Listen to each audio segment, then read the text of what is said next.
The latest figures show that 42% of marriages in England and Wales will break up.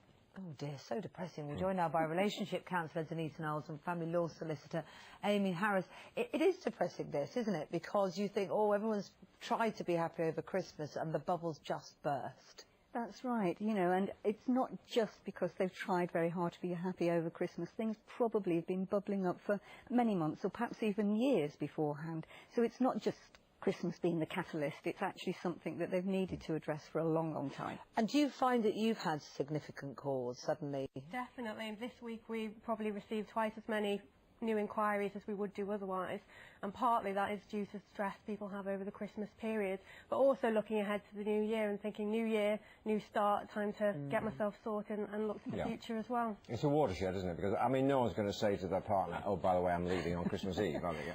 I mean, for the sake of the kids or anything else for that matter. I don't think there's ever a really good time for anybody to sort of say, that's it, I'm having it. But you're right, John, Christmas is a time when people want to be together, and maybe that's also that adds to the problems that they're having because they've got unrealistic expectations. Is there a sort of, I can't stand another year with the mother-in-law as well?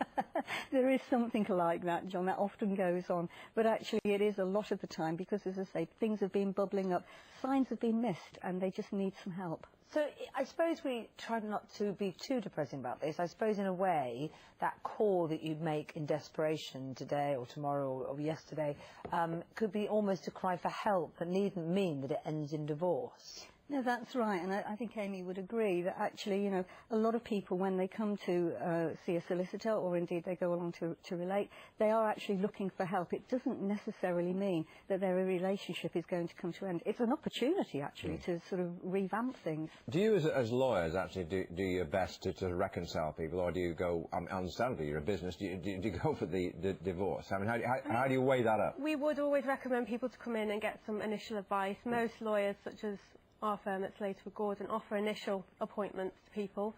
Quite a lot of firms offer free initial appointments, some for a small fee. But that way people are informed, so they can really have a good think about whether they consider their marriage at an end.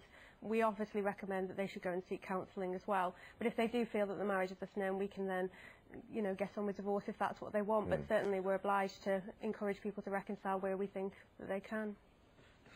And I suppose as well, what would you advise for people then if they are feeling desperate? They might not have actually picked up the phone to make that call yet, but they feel like they're at the end of their tether.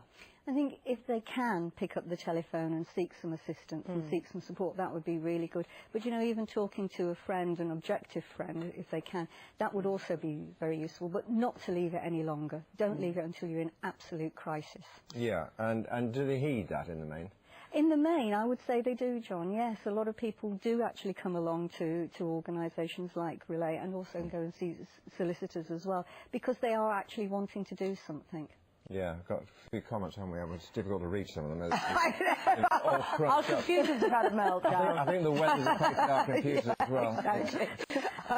One of them says, I think it says, better the devil you know. Mine's retiring this year, so we're like Christmas permanently. Well, I wish you well. I wish you well. Enjoy it. I can't really actually read anymore. Jay says my partner left me on the phone. We're like a old married couple here, aren't we? No, it's not. Genuinely now. No, it is very odd, I can assure you. My partner left me on the 3rd of January last year with no explanation, but then he came back. It might have been the stress of Christmas, but this year with some work, we've managed to get through Christmas and looking forward to a new year together. Yeah, so, you know, quite positive there as well. So the advice to both of you will be, you know, proceed with caution. Don't leap into it. Yeah, don't panic.